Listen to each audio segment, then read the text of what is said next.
مساء الخير، برحب بيكم معانا وصوت مصر. مصر واللي بيحصل فيها واللي ما عادش بيصر عدو ولا حبيب، ما عادش بيصر حد ابدا.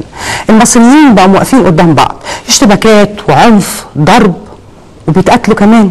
الدم بقى موجود على الارض وعلى الحيطان. ايه السبب ومين السبب؟ الحقيقه البعض بيقول السبب الرئيس والحكومه هم السبب في اللي وصل ليه الحال النهارده في مصر. البعض التاني بيقولوا لا، القوى السياسيه اللي في الشارع هي اللي دفعت الامور انها تصل الى هذه الدرجه. انا بقول بقى كلنا بقينا مسؤولين عن اللي وصلنا ليه في مصر. الرئيس والحكومه والقوى السياسيه كل مسؤول. الكل مسؤول لان مفيش حوار، محدش عايز يقعد مع حد يتكلم وينهي هذه الكارثه. مصر داخله على كارثه، ده اكيد. احنا على حافه الهاويه وهننزل للهاويه اذا لم ننقذ هذا الموقف. اين العقلاء في هذا الوطن من اجل التدخل لحقن دماء المصريين اللي ممكن زي ما بيقول البعض يخشوا الحرب اهليه؟ هنبقى في حرب شوارع لو ما تنقص الموقف فورا.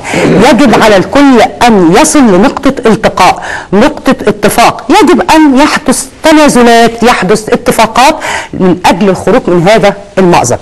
النهارده احنا جايين نتكلم على ان احنا نشوف حل، نشوف طريقه ازاي نخرج من هذه الكارثه، ازاي ننقذ مصر بلد الامان، بلد الامن، والمواطن المصري اللي بيعاني طوال الوقت ان احنا نخرج بده لبر الامان. اتمنى هذا. الحقيقه هنتكلم في حلقتنا وفي خبرين معانا النهارده. الخبر الاولاني ان تم تاجيل الاستفتاء اللي كان هيتم غدا في سفاراتنا الخارجيه على الدستور الى يوم الاربعاء القادم، وده في انفراجه الى حد ما، ونتمنى ان يكون في انفراجه في اشياء كثيره. الخبر الثاني الحقيقه وهو خاص بمبادرات بالفعل في خلال الساعات الأخيرة تم طرحها من عديد من القوى الوطنية بعد دعوة الرئيس أمس في خطابه لبعض القوى السياسية أنها تلتقي به غدا من أجل الحوار. البعض رفض والبعض وافق، لكن هناك مبادرات من بعض شخصيات زي دكتور أيمن نور وأبو العيلة ماضي، بعض الشخصيات من أجل التوسط لحل هذه الأزمة. هناك أيضا لجنة حكماء، يعني المفروض سمعنا ان الدكتور زويل والدكتور مجدي يعقوب هيتم اللقاء غدا مع الدكتور مرسي برضو من اجل التوسط لحل هذه الازمه. اذا هناك بعض الانفراجات، نتمنى هذا. على العموم اكلم قبل ما ابتدي الحلقه كمان من ضمن الاخبار الحزينه اللي بنمر بيها في مصر. فقدنا الغواص في بحر النغم عمار الشريعي اليوم انتقل إلى رحمة الله، وفقدنا الحقيقة إنسان قبل فنان أعطى كثير لمصر. أقدم ضيوفي اللي معانا في الحلقة عشان نبتدي الحوار على طول. محتاجين نسمع منهم إيه الحلول وإزاي شايفين إزاي نخرج من هذه الأزمة. سيبني إن أنا أقدم ضيفي الأستاذ فريد زهران، نائب رئيس الحزب الديمقراطي الاجتماعي. أهلا بحضرتك معانا. أهلا بك. كمان يسعدنا يكون معانا الدكتور رمضان بطيخ، أستاذ القانون الدستوري وعضو الجمعية التأسيسية للدستور. أهلا بك. الحقيقة كمان المفروض كان يبقى معانا النهارده الأستاذ مصطفى الجندي النائب الوفدي السابق، لكن الحقيقة اعتذر في آخر لحظة، واعتذاره قلت له في مشكلة، قال لا الحقيقة أنا قاعد في بيتي أنا خايف. وقلت له خايف من ايه يا استاذ مصطفى؟ قال انا وصل لي ان انا محطوط على قائمه اغتيالات، فبقت نزولي من البيت هيبقى في اضيق الحدود الممكنه. ده على عهده الاستاذ مصطفى الجندي، وقال انا مستعد اعمل مداخله واقول القصه من خلال التليفون. نحاول يا ريت اسره الاعداد تحاول تتكلم الاستاذ مصطفى الجندي ونحاول نعرف منه ايه حكايه الاغتيالات اللي هو خايف منها او مش عايز ينزل بسببها. في دقيقه حضراتكم تقولوا لي رؤيتكم للمشهد الحالي ايه؟ المشهد الحالي كله في دقيقه؟ لا، المنظر المشهد بالشكل النهارده في ايه في مصر؟ قبل ما نخش بقى في الحوار. في ازمه كان يمكن ان تحل في المهد، كان يمكن ان تحل وهي في حجم معقول او صغير، بتدخل من رئيس الجمهوريه، فاذا برئيس الجمهوريه الذي هو رئيس لكل المصريين، والذي هو يملك سلطات كبيره، والذي هو يملك صلاحيات كبيره، والذي هو منتخب، والذي هو له وزن وثقل بحكم منصبه، كان يمكن لهذا الرئيس ان يعالج هذه الازمه من خلال خطوات محدده تبدا بالحوار وتنتهي بالتوافق. وكل القوى السياسيه الديمقراطيه والمدنيه ناشدت الرئيس ان يقوم بهذا التدخل الذي وعد به مرارا وتكرارا، وعد به قبل انتخابه بيومين لما التقى بالقيادات الغير اخوانيه التي ايدته في جوله الاعاده، واخذ 25% في الجوله الاولى واخذ 52% في الجوله الثانيه. الفرق ده هو ان في ناس ايدته زي الدكتور عبد الجليل مصطفى، زي الاستاذ حمدي قنديل، ناس كتيره يعني التقوا بيه ووعدهم ان هو هيصلح او هيعالج وضع الجمعيه التاسيسيه. ما التزمش للاسف بهذا الوعد. بعد كده لما احتقنت الخلافات داخل الجمعيه التاسيسيه وبدا ان هناك ازمه، كان يمكن ان يتدخل لمحاوله علاج هذه الازمه من خلال التقاء برموز وقاده واشخاص مؤثرين، وناشدته القوى السياسيه ان يفعل ذلك، الديمقراطيه فلم يفعل.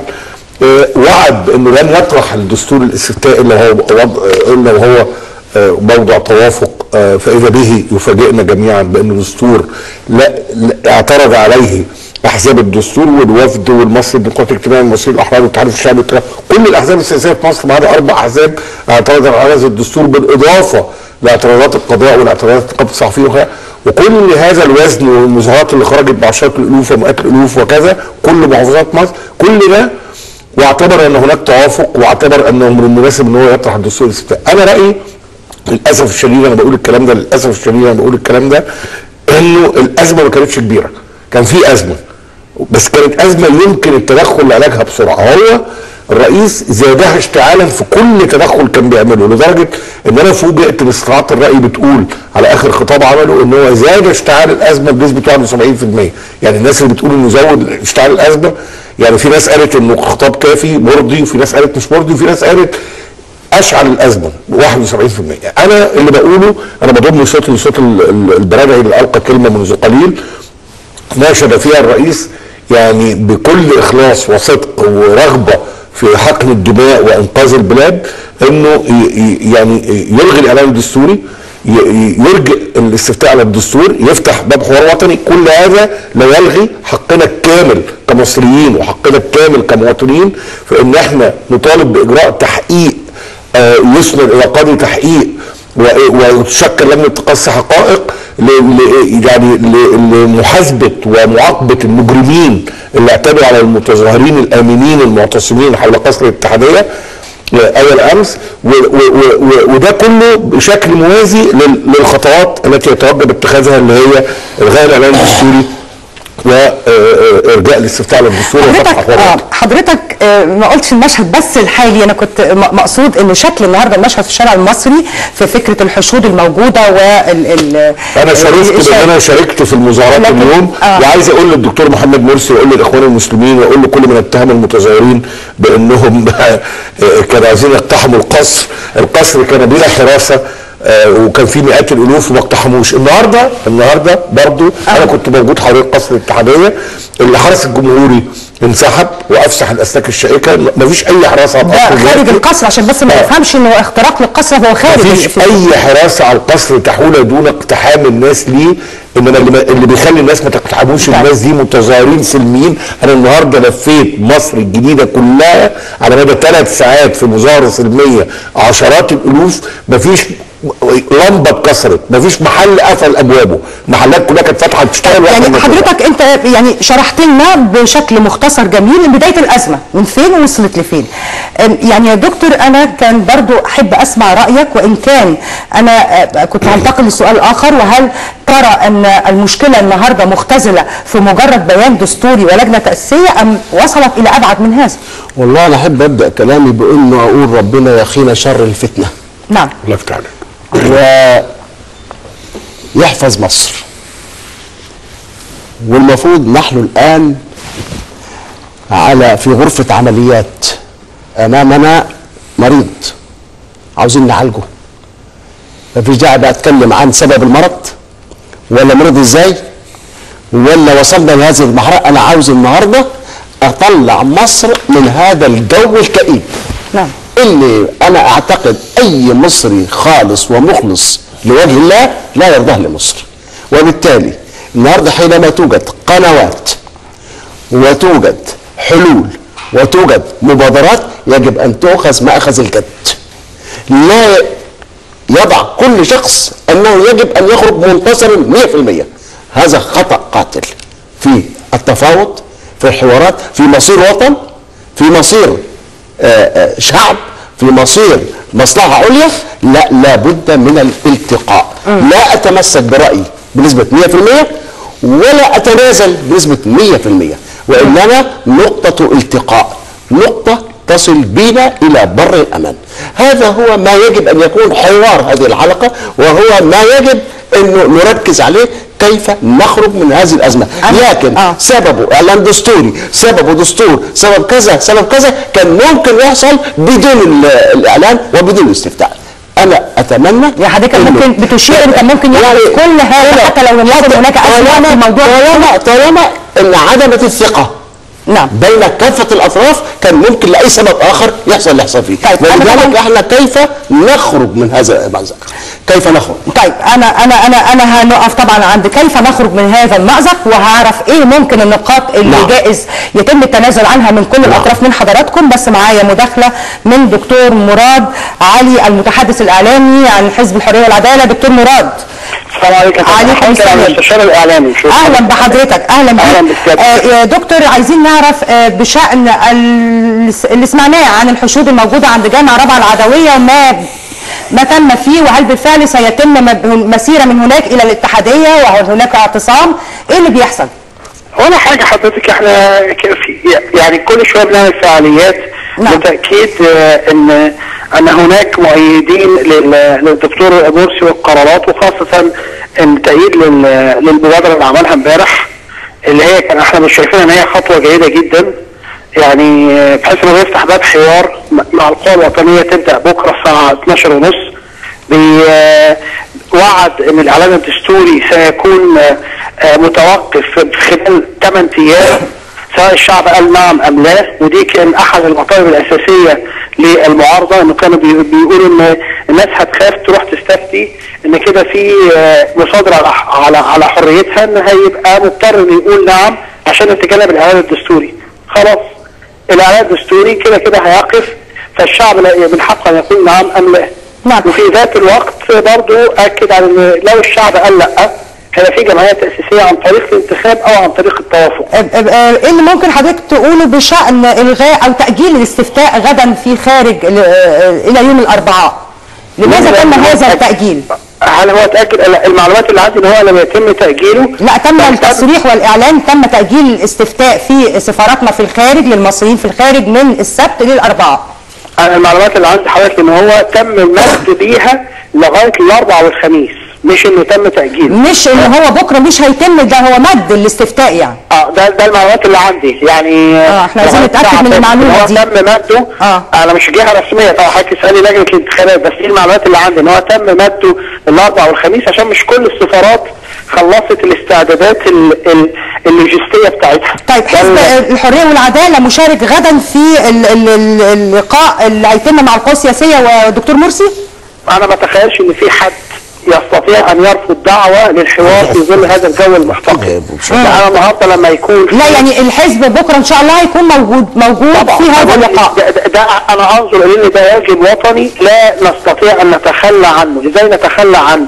مين الاسماء اللي اعلنت انها هتحضر اللقاء بكره يا دكتور مراد؟ نعم؟ مين الاسماء اللي اعلنت انها هتحضر هذا اللقاء بكره مع دكتور مرسي؟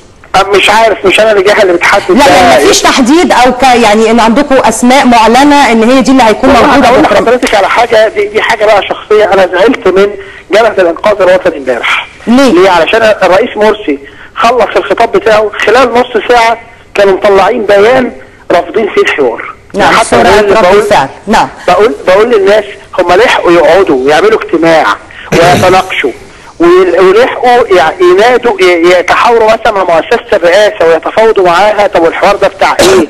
ويكتبوا خطاب، ولا هو الموضوع الرفض موقف اساسي وواضح؟ يعني احنا عايزين يا جماعه نفكر شويه مع بعض، في دم بيراق. ده سؤال استاذ فريد زهران معانا عايز يرد على حضرتك في هذا الشأن ويعمل مداخلة معاك يا دكتور مراد. يشرفني يا فندم. الله يخليك يا رب. انا بس عايز اقول للدكتور مراد وللاخوان المسلمين وللدكتور محمد مرسي ان احنا يعني الحينا يعني على الحوار وطلبنا ذلك مرارا وتكرارا. والحوار في فرق بينه وبين المكلمه. الحوار يعني معناه بتوفر له شروط النجاح، بتعمل له اجنده وبتعمل له مخرجات متوقعه وبتعمل له قائمه مدعوين وبتدعي الاطراف المتحاوره قبلها بفتره كافيه عشان تحضر نفسها الى اخره. يعني المرات اللي دعي فيها قاده الاحزاب للقاء مع الرئيس لم ينطبق عليها كل هذه الشروط. المره دي بقى في شرط مهم جدا لنجاح الحوار هو تهيئه الاجواء للحوار. احنا لا نضع شروط،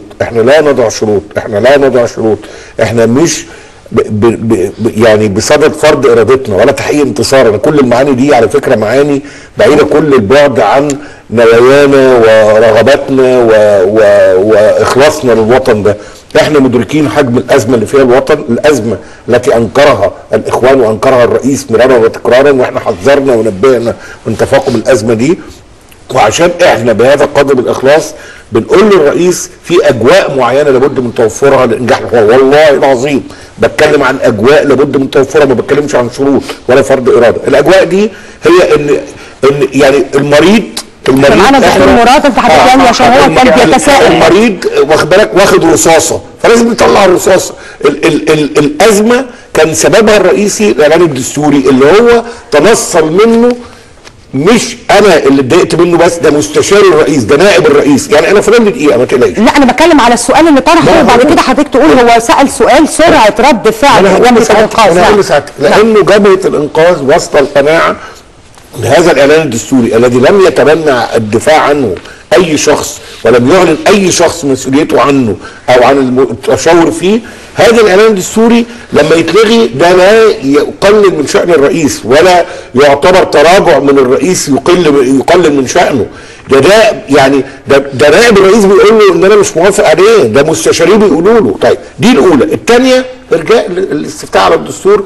انا ما بقولوش الغي العمليه اللي انت عملتها، خد بالك من الكلام كويس. انا بقول كلام واضح، انا لا اطالبه بان انا مش هخش حوار الا لما نعمل الدستور اللي انا عايزه، لا انا بقول له ارجعوا. لو اصريت عليه في الحوار واصريت انك تعمل عليه استفتاء ماشي خلاص يبقى ده اللي وصلنا له. هعمل ايه؟ طيب دكتور مراد رد الاستاذ فريد على بقى الرد المباشر بقى. ولذلك يا دكتور مراد احنا كان ليه رد فعلنا سريع؟ لانه الخطاب بتاع الدكتور مرسي ما مشيش في هذا الاتجاه. انا اذكره بقى بحاجه ثانيه، هو مستشار اعلامي ومذاكر كل حاجه. لما الدكتور احمد مكي المستشار احمد مكي طلع امبارح، اذا بتخوني الذاكره، امبارح او مش اول امبارح، وعمل مبادره تتضمن المسارين اللي هو مسار الاعلان الدستوري ومسار ارجاء الاستفتاء. الحزب المصري الديمقراطي الاجتماعي طلع بيان قال فيه بندرس هذه المبادره بمنتهى العنايه ونرجو فقط انها ترد على لسان الرئيس حتى تكون رسميه. طيب. لكن الرئيس طلع يتكلم في اتجاه تاني. طيب يعني دكتور مراد عند حضرتك رد على كلام استاذ فريد؟ هو حضرتك المعارضه متخوفه من ايه؟ متخوفه من الاعلان الدستوري. امبارح الرئيس قال ان هو المادتين اللي عليهم تخوف هو ما عندوش اي مشكله لو قعدوا، ان هو مش متمسك بيهم وان هو عنده استعداد ان هو يتنازل عنهم لو حصل حوار واتفقت القوى الوطنيه على الغاء هذه المادتين. طبعا برضو مش عايزين نقول ان كل الناس رافضه، لا.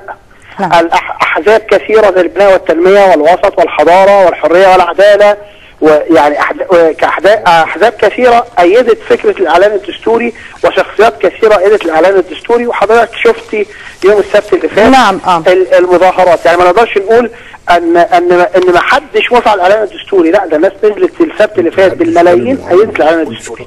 النقطه الثالثه ان ما نيجي نقعد ونتكلم ونقول احنا راينا كذا وراينا كذا وعايزين وكده وغير كده. هل احنا كل الاعلان الدستوري ده ناقص عليه قد ايه؟ اسبوع من النهارده الجمعه للسبت اللي جاي 8 ايام. هل علشان خاطر 8 ايام انا عندي استعداد اسيب البلد في هذه الحاله واوصلها لاحتقان لدرجه يسقط الشهداء والمصابين ونبدا نخش في حاله من الفوضى علشان خاطر هنتكلم في اسبوع واسبوع؟ صح. يعني انا كنت لسه في احد القنوات لسه بعمل مداخله. نعم. فنان عظيم ومحترم يقول لا اصل احنا ما نروحش عشان ممكن يعملوا لنا مذبحه قلعه، ما تنساش الاعلان الدستوري بيديله حقوق مذبحه القلعه. لا ايه الاجواء دي؟ ايه الكلام ده يا جماعه؟ هل هذا يصح؟ هل هذا يجوز؟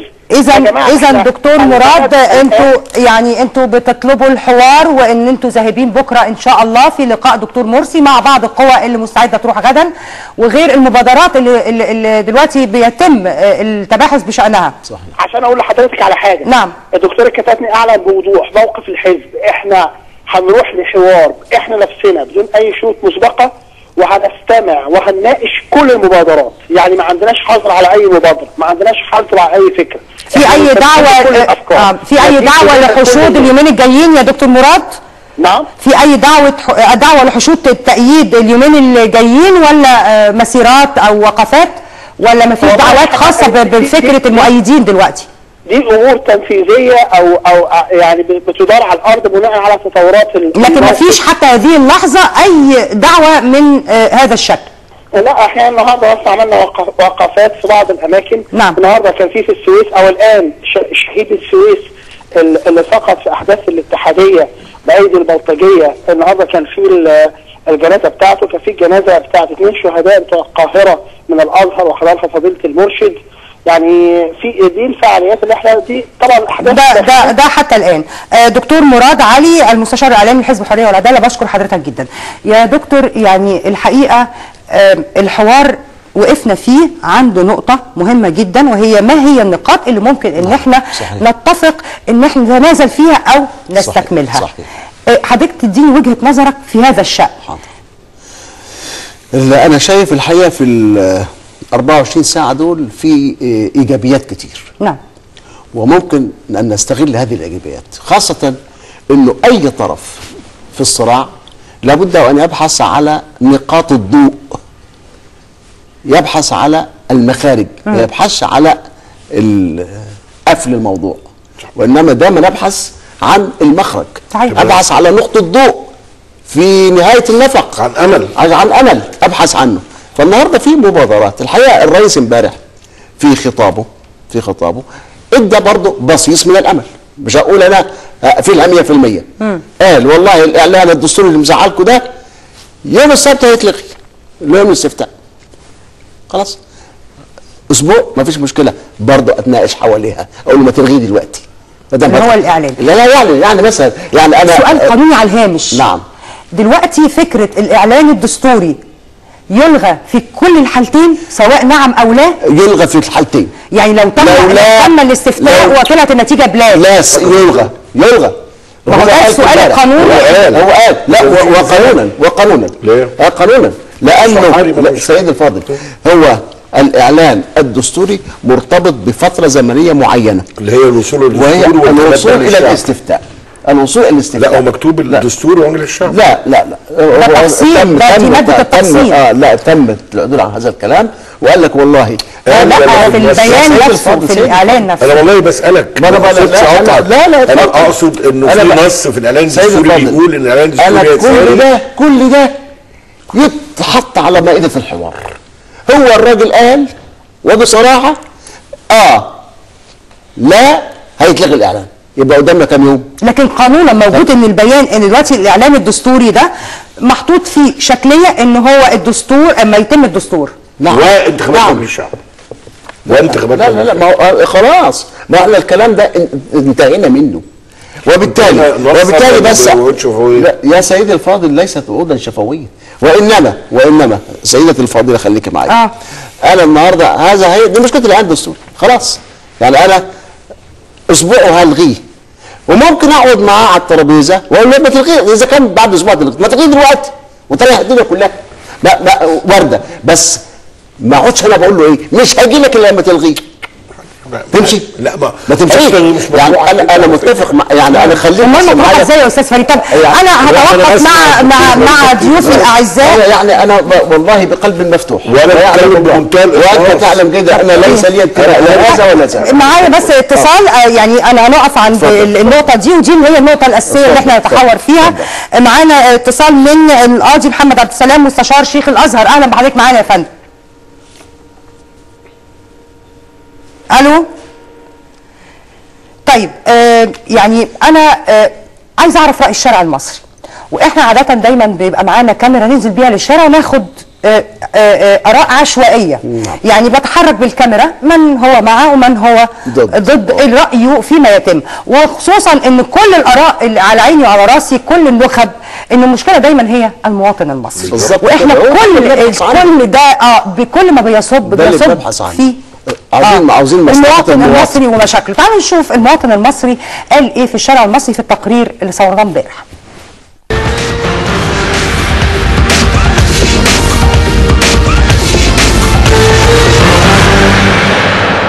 أنا عايز أقول حاجة بسيطة قوي، يعني أنا عايز أقول الناس اللي عندها عقل وفكر وعندها وربنا هديها، يعني ينفع اللي حاصل اللي احنا بنعمله في بعض ده بعد الدم اللي وقع هنا في الميدان ده؟ ينفع نعمل في بعض كده؟ بناشد الرئيس مرسي أرجوك يبص لنا بنظرة حلوة لشعب مصر، أرجوكوا لو سمحتوا، احنا أمهات حزنة. أنا أم شهيد ميت بقاله 6 شهور، البلطجية ثبتوه، أرجوكوا. وليا ابني اتسجن بقاله 4 شهور في سجن ترى، أرجوكوا. بناشد القضاء العالي أرجوكوا يبصوا لأم حزينة على أولادها اللي بتضيع منها. احنا يا جماعة مستهدفين من الخارج بتنفيذ من الداخل، كلنا عارفين الحكاية دي وكلها باينة على الملأ. خافوا من الناس اللي بتدور على لقمة العيش اليوم بيومه، الناس دي ملهية في أكل عيشها اليوم بيومه، الناس دي بتشتغل بيطلع من صباحية ربنا عشان يرجع آخر النهار عشان يأكل عياله ويأكل نفسه، بس ما بيفكرش غير في الأكل والشرب والنوم، ما بيفكرش على كرسي، ما بيفكرش في سلطة، ما بيفكرش في حاجة شخصية. أي حد بيدور على حاجة شخصية حسبي الله ونعم الوكيل فيه. أنا لو عشيت متخير كان قلبي زمانه اتغير، وحياتك لأفضل أغير فيكي لحد ما ترضى عليه.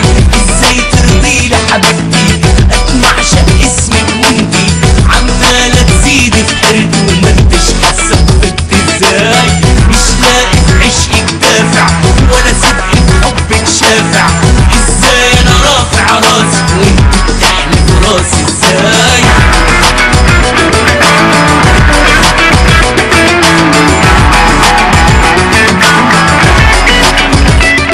يا سيادة الرئيس محمد مرسي، انت رمز للمصريين كلها.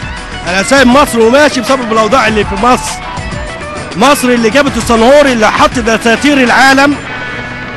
مش عارفين نعمل دستور لمصر، 7000 سنة حضارة مش عارفين نعمل دستور. علمنا العالم قراءة وكتابة، مش عارفين نعمل دستور لبلدنا 7000 سنة. يا سيادة الرئيس احنا بنحبك، دم الشعب المصري ده في رقبتك وانت راجل مؤمن. كان في مظاهرة سلمية عند قصر الاتحادية، سلمية أول امبارح 100%، لا بنت انخدشت ولا ست حد كلمها ولا حد رمى طوبة.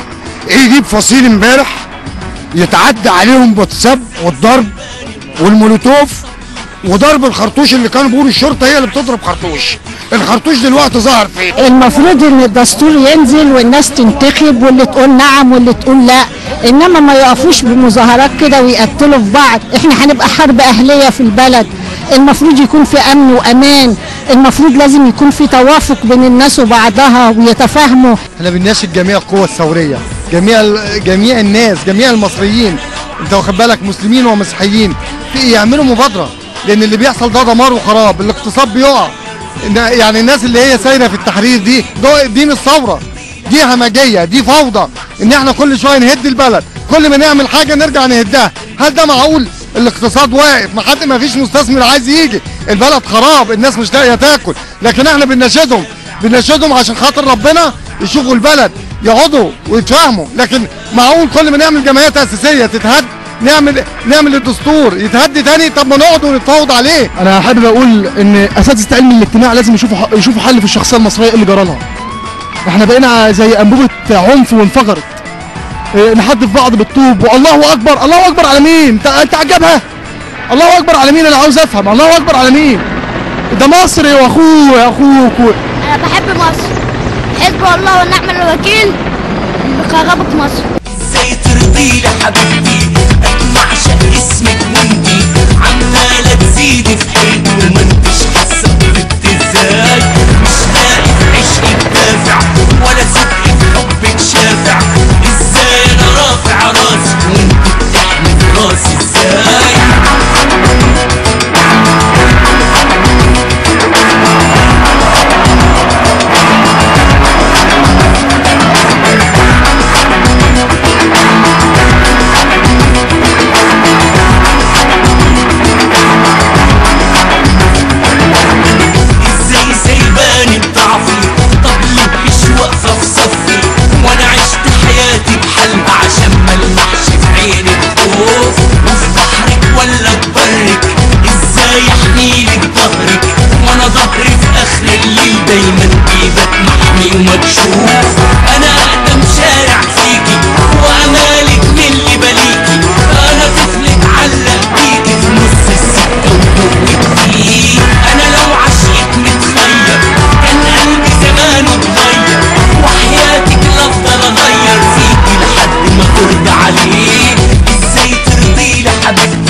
اجتماع اتحاد إذاعات الدول العربية برعاية بنك مصر، نعمل معا لخير بلدنا.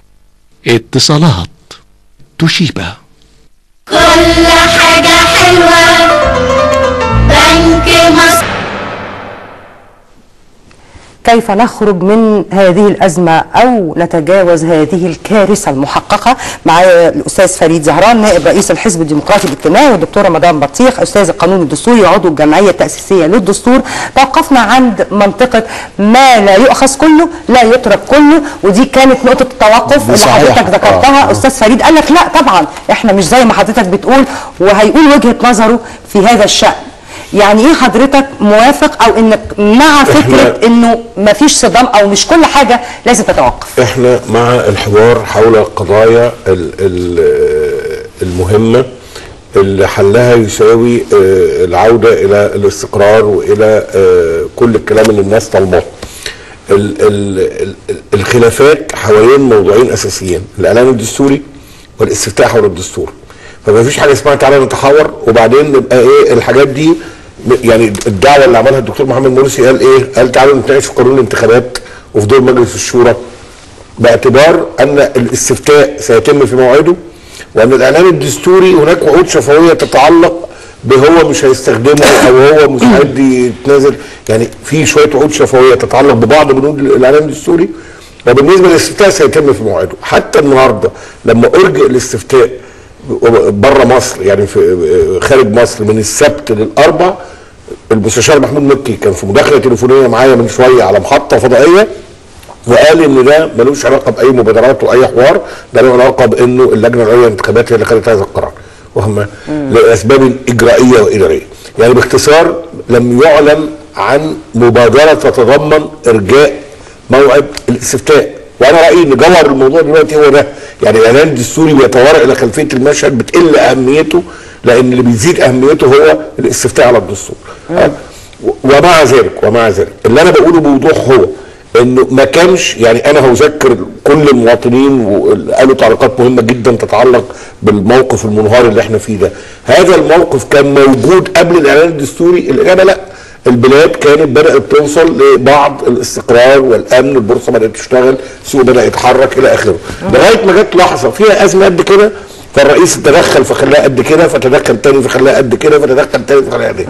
اللي احنا بنقوله ان احنا نحتكم الى العقل والمنطق ومصلحه الوطن، والرئيس يتحمل مسؤوليته، ونوفر اجواء للحوار. ما فيش حاجه اسمها حد يتحاور معايا وهو حاطط جزمته ولا مؤاخذه فوق رقبتي او فوق دماغي، ما فيش حاجه زي كده. تفسيرها ايه؟ يعني مع التحفظ طبعا على الكلمه، يعني تفسيرها ايه يا استاذ يعني فريد؟ حضرتك بتلقي اللوم انه الاداره او طريقه اداره الازمه صعدت الازمه. هل القوى السياسيه البعض برضه بيتهم ان القوى السياسيه صعدت هذه الازمه؟ انا بحمل لا خالص بالامانه. يعني كان التصعيد من الطرفين؟ لا اطلاقا والله بالامانه. بس نعم. انا بحمل الاخوان المسؤولين مسؤوليه ذلك. يعني حتى خدي اللقطه الاخيره في المشهد، في شويه مئات الالوف من الناس قدرتهم شركات الاتصالات ب 700,000 راحوا حوالين قصر التحرير، ما فيش اي حراسه، ما عملوش اي نوع من انواع التخريب او الاعتداء. كويس؟ تاني يوم كل الناس مشيت ما عدا بضعه مئات، وفي تقديرات اخرى بضعه عشرات من الشباب المتحمس قرروا ينصبوا 5 ايام ويقعدوا. ليه جحافل الاخوان تروح تضربهم وتعتدي عليهم على هذا النحو؟ ليه؟ والدكتور مرسي، انا اسف اني بقول الكلام ده، بيحسب عليه ذلك لانه عضو في هذه الجماعه، والناس بتقول له انت كان ممكن توقف ده، وانا بقول له ده بوضوح. خلاص انا بقى عايز اقول لك يا دكتور ابراهيم برضو، وارجوك تحمل ده مني. دكتور رمضان ارجوك تحمل ده مني، وارجو ان الدكتور محمد مرسي يتحمل ده مني. انا اسف ان اقول ان الثقه في الدكتور محمد مرسي تراجعت لاسباب يعني حقيقيه، مش يعني انا لما الدكتور محمد مرسي يقول لي قبل يومين، يقول يعني 70 شخصيه وطنيه مرموقه قبل يومين من انتخابه في جوله العاده، انا اول حاجه اعملها هي كذا وكذا وكذا، فما يعملش. لما يقول لي انا مش هنزل الاستفتاء، مش عايزين نرجع لورا، انا نخرج، لازم حضرتك تفسر لي. لا بس معلش بعد اذنك، انا دلوقتي على مدى السنه الجايه دي هديك 10 وعود، في الوعد رقم 11 انت مش هتصدقني، هتمضيني كمبياله بقى. لا هو معك حق في اللي بتقول، لكن انا الحقيقه برضه عايز تعلق ولا نعلق نتكلم في نقطه؟ انا هتكلم في نقطه التصريح اللي ظهروا عايزين تاكيد عليه. اللي في الخروج منه لا الكلام بتاع اللي ما اعرفش هيتاكد منه خاص بانه ممكن يؤجل الاستفتاء. انا هقول بس هو الحقيقه برضه حتى لا نظلم الاعلان الدستوري. القلق والشغب ظهر قبله ب5 ايام عند محمد محمود بمناسبه احياء الذكرى، لان انا كنت في الجمعيه التاسيسيه وجوه مجلس الشورى وشفت. وبعدين استمر يوم 2 3 وبعدين اعلنوا عن مليونيه يوم الجمعه. المليونيه ده المعلن عنها سبقها على طول الاعلان الدستوري. فما اقولش الاعلان الدستوري هو سبب المليونيه، لا المليونيه كانت هتبقى جايه. عشان كده انا بقول لك المساله مش مساله لا اعلان دستوري ولا دستور، مساله حسن النوايا. يعني في مساله افتقاد لحسن النوايا بين الاطراف بعضها البعض والثقه المتبادله بصراحه كده. انا عايز اقول بس بالنسبه للمخارج، بالنسبه للحلول التي طرحت انا شايفها ايجابيه. ايه منها زي ما قلت انا الاعلان الدستوري خلاص 8 ايام ويخلص، بكره يقعد معاه نقول له خلصوا دلوقتي. خاصه انه الاعلان الدستوري ده الاعتراض عليه في مادتين من القوى كلها، الثانيه والسادسه. الثانيه التحظير والسادسه المفروض هو الراجل قال السادسه مش عايزها وشرح الثانيه بما يفيد انه مش عايزها. خلي بالكم قال التحصيل محصنه بيقول يا دكتور مع اذن حضرتك ان مفيش حاجه اسمها انا اقول مش عايزها، انا عندي نصوص موجوده في ورقه تلزمك قانونا بالسوريه. معناها ايه بس الكلام ما ده كله ايه في الحوار. يعني انا برمي السناره نصطاد بيها مع بعض بقى. يعني انا بقول ممكن دي اتخلى عنها ودي ما اتخلى عنها، ممكن لما نقعد اتخلى عن الاعلان كله لما نقعد. ثانيا انا سامع على سي بي سي، ايوه على سي بي سي وبيان مكتوب وقراه الاستاذ عماد اديب من نائب رئيس الجمهوريه انه الاستفتاء اللي بتاع يوم السبت مش بتاع 15 اللي هو يوم 15 يوم 15 ممكن يؤجل. بس ايه المشكله؟ اضمنوا لي كيف اخرج من الماده اللي بتقول في الاعلان الدستوري انه الاستفتاء يجب ان يتم خلال 15 يوم من تاريخ استلامي لهذا الدستور. نخرج منها ازاي؟ دي برضه مطروحه للحوار. بس دي حاجه بالشكل القانوني. هو الكلام اتقال انه هناك استعداد. انت دلوقتي بتساليني عشان نقول النص وحضرتك عشان انا بقول لك التفسير ان هناك استعداد لتاجيل الاستفتاء الخاص بيوم 15 ديسمبر بشرط تحصين عدم حل الجمعيه التاسيسيه. لا ما قالش كده. انا بقول كده انا بقول لك لا غير كده خالص. هو بيقول انه عندي نص انا في الدستور وده حقيقي. نص في الاعلان الدستوري انه يجب ان يتم الاستفتاء خلال مش بعد، خلال 15 يوم من تاريخ استلامه، وخلال دي اخرها 15. ايه اللي يضمن لي ان انا لو عملته بعد 15 اجلت زي ما القوى عايزه ما تطعنوش عليها وتقول الدستور ده كله بايظ، كله لا يصلح لان خالفت النص الدستوري. كيف نحل المشكله دي؟ تعالوا نقعد ونحل. استاذ فريد مش كده في دعوه تم انا بقول على امس لكل القوى السياسيه انها تجلس للتحاور مع دكتور مرسي، وحضراتكم قلتوا لا مش رايحين. على اي اساس؟ لا مش رايحين. احنا قلنا لا احنا مش هنروح، احنا قلنا حاجه ثانيه. احنا قلنا انه اي حوار بيبقى له شروط لنجاحه. اي حاجه في الدنيا، المريض اللي حضرتك اتكلمت عنه محتاج علاج ده واللي بيقول الراجل انا هقول له على المبادرات دي يا جماعه مش حقن عشان الراجل ما يموتش. ما انا هقول لحضرتك بتقول المريض ومطلوب جراحه عاجله. ما ينفعش تعمل الجراحه العاجله دي على طبليه في مطبخ. لا ما قلناش لازم تعملها في اوضه عمليات طبعا معقمه وتعمل ادوات جراحه معقمه وتجيب دكتور بجد يعمل له تخدير. يعني في شروط لانجاح العمليه. عمليه الحوار دي زي العمليه الجراحيه بالظبط. ايه الشروط؟ 1 2 3 استاذ فريد. اول يعني شروط نجاح العمليه، مش شروطي انا اللي بمليها على الرئيس. انا ضد المنطق ده تماما. في الحياه السياسيه وبين شركائه في الوطن مفيش منطق املاء الشروط. ولا منطق فرض الاراده، ولا منطق فرض امر الواقع. صحيح. يعني اللي حاول الرئيس يعمله مع القوى السياسيه ما ينفعش، واللي حاول يعمله مع الناس ما ينفعش. انا بقول ببساطه الشروط نجاح العمليه الجراحيه هي: واحد، الاعلان الدستوري اللي عمل المشكله دي، الرصاصه اللي ضربت المواطن اللي احنا بنعمل له عمليه جراحيه هنطلع الرصاصه. اثنين، ان احنا لا يعني نقولها بالوصف الحقيقي، عايز تلغي الاعلان الدستوري او تجمده ببساطه وتأجل الاستفتاء. امال رايح ليه؟